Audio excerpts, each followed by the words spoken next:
Italo, Sergio, ci potete raccontare com'è nata la vostra amicizia? L'amicizia per me è nata quando si andava a sciare con la corriera dei cani. Vicino di Baleato, Eh. Poi io con i miei amici andavamo sul Visentin da questa parte. Santa Croce, gambe 6-7 ore. io che abitavo a Belluno, studiavo a Belluno, andavo su dall'altra parte, dovevo andare giù, passare il Piave, Lei, Castion, lei se fa il fanato, l'autostrada, vede tutto quel crinale di Visentin, noi andavamo su che linea erano. Che esperienza avete vissuto tutti e due quando siete stati spettatori alle Olimpiadi di Cortina 56? Io ho queste foto qua che testimonia che mi sono fatto casualmente. Qua eravamo a prendere la funivia andai in Tofana e arriva il ragazzo qua che era ormai ha vinto tre Olimpiadi, corse. E hanno là, ha detto a biglietteria vai a fare pagare la salita, no? Ma io, ma che ti accorgi, ma sai chi è? Ha vinto le Olimpiadi, te devo far pagare. Sono piantato su una grana, no?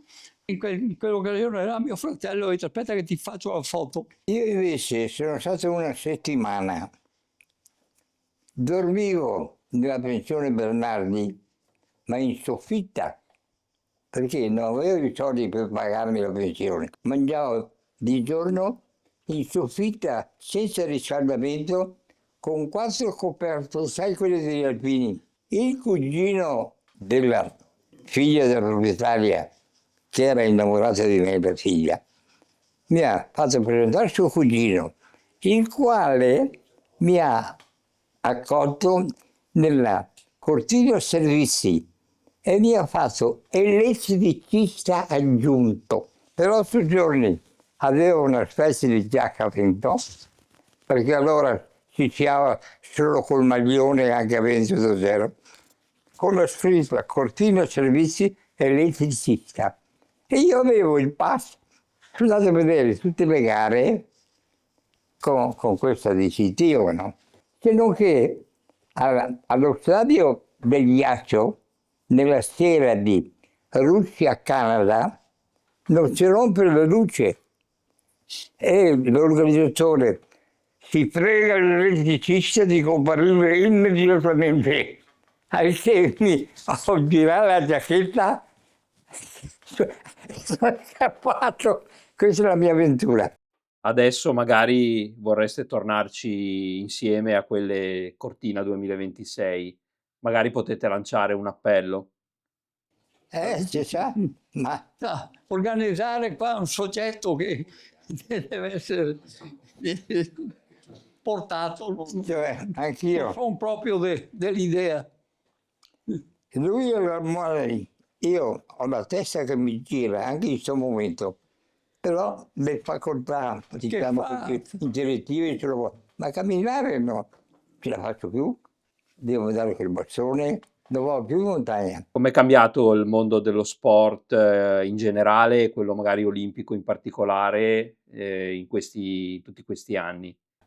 Ti ripeto, noi abbiamo sciato anche a rolle solo col maglione, perché non c'era la possibilità, non c'era l'uso delle cerce giacca a vento. Io che ne avevo una vinta in una gara scappata, ero guardato come un ricco che aveva questa giacca a vento. Aveva fatto le stesse osservazioni che facevo io quando sciavo così, no? Quei braga suava, Sì. un paio di scarponi, non era scarponi. E lì è Ed cambiato il ero mondo. felice e contentissimo.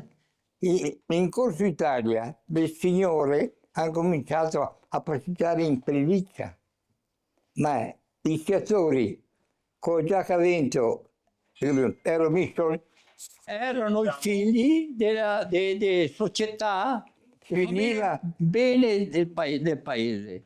E loro avevano tutta una struttura alla moda, no? la vera fine del periodo dopoguerra è stata proprio con quelle Olimpiadi Ah, Per cui l'Italia è diventata internazionale, prima era ancora una nazione appena uscita dalla guerra, in usi, costumi, hai capito? Una vita moderna, insomma. Queste Olimpiadi qua non hanno il sapore di quelle del 56. Una volta sono svolte tutte su un catino. Sì. Adesso c'è un movimento, c'è una gara di qua, una di là, quindi per conto mio ha perso un po' quello La- che è l'essenza delle gare. Come evento sportivo non lo È vedo. troppo allargato. Tempi È cambiano. cambiato l'ambiente umano italiano, internazionale, ha fatto un po' perdere, ha aumentato la nomea, però come sentirla noi altri vecchi, ci sentiamo un po' sforzati o no? Più no, Certo. più no, ci godevo di più.